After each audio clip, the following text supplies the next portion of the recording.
Let me tell you something before you go. Whenever people come see me live, I try to say something meaningful to people. You know, I'm in the laugh business. That's my gift. That's what God gave me at birth. Your gift is the thing that you do the absolute best with the least amount of effort. I want to tell you something that can help enrich your life. It's a sure sign from God that he ain't through with you because he wakes you up in the morning. When he's done, you won't wake up no more. But as long as you're waking up, that means he has something for you that he hasn't been able to give to you for whatever the reason. I'm going to help you get to that reason a little bit quicker.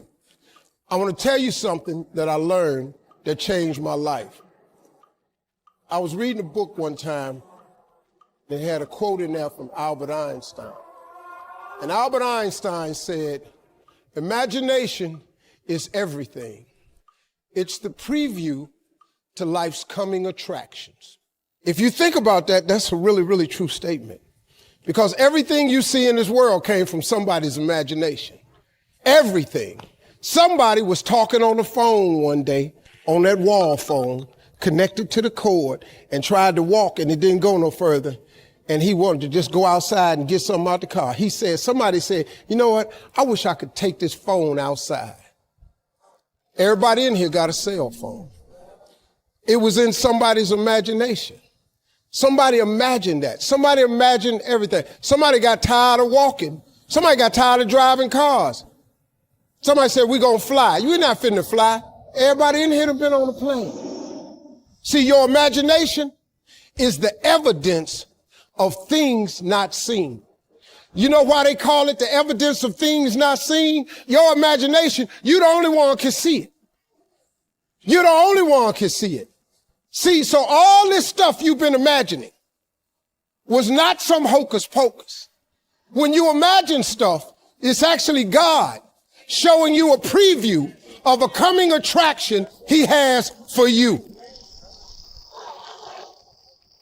That's what your imagination is. Why do you keep imagining yourself with a second home? Because God wants you to have a second home. Why do you keep imagining yourself in a supervisory capacity on another job? Because God really wants you to have that. Why you keep dreaming of opening a business one day? That's because that's what God really got for you.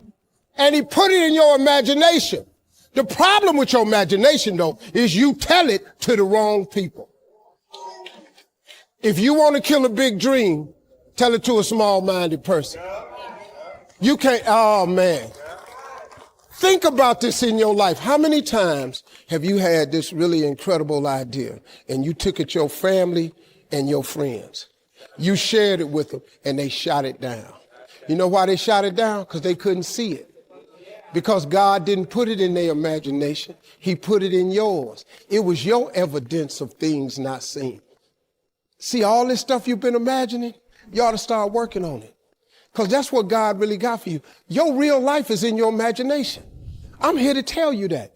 You think I'm here by accident? I'm here because he put this in my imagination when I was 10. When I was 10, he showed me I was going to be on TV. That's all I ever wanted. The assignment when I was in the 6th grade was everybody write their name on a piece of paper and write what you want to be. You know what I wrote on my paper? I want to be on TV. Now, the problem I had, though, was I used to suffer with a serious stuttering problem. I couldn't talk outside my house. I stuttered for years. I flunked out of school. I'm on my 3rd marriage. I lost everything I ever owned twice. I've been homeless and lived in a car for 3 years. But at 10, though, I wrote on a piece of paper, I want to be on TV. So the teacher went around the room and read everybody's paper. Had you stand up when she called your name. And the only assignment was your name and what you want to be. Doctor, lawyer, dentist, basketball player, football player. I wrote I want to be on TV. She saved me for last. She said, "Little Stevie, come to the front." Now I'm thinking, I'm going to the front because I got the best answer. Because ain't nobody had put that on their paper. She called me to the front. I'm thinking I'm finna give me a gold star. But I was wrong about that. She called me to the front to humiliate me. First of all, you know I can't talk.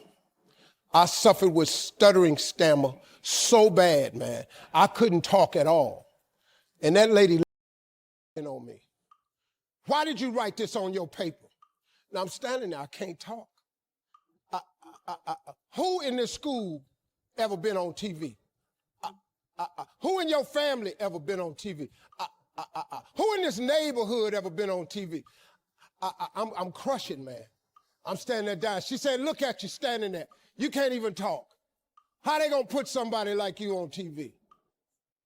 So every Christmas, I send her a flat screen TV. Because I don't want her to miss me.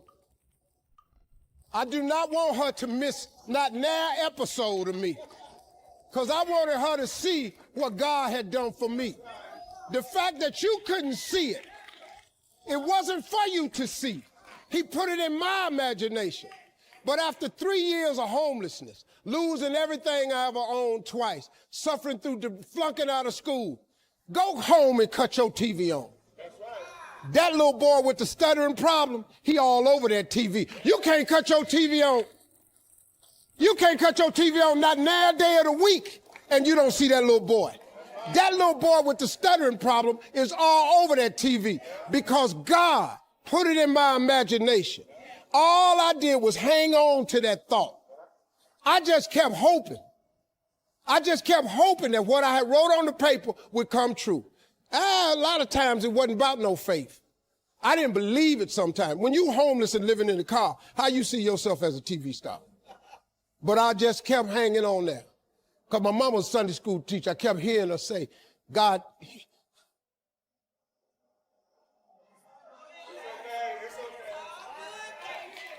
God didn't bring you this far to leave you.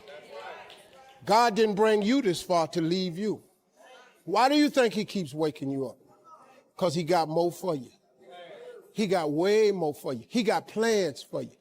But he needs your faith. He just needs you to call on him. He needs you to dust off your imagination and just go for it. You got to try. Quit waking up thinking you ain't got no say-so in your life. You have a choice in this matter. You can't stop what happened to you, but you can doggone sure do something about what happened to you. Life is 10% what happened to you, is 90% what you do about it. Somebody in your family gonna die. Somebody in here gonna get fired. Somebody here gonna get an eviction notice. Somebody gonna get laid off. Somebody company gonna close. That's life. Somebody you love gonna break up with you. That's life. But what you gonna do about it though? Since it's gonna happen anyway. Trust me. Go home and ask God to open up your imagination and then pursue it with everything in you and watch what he do for you. Appreciate you.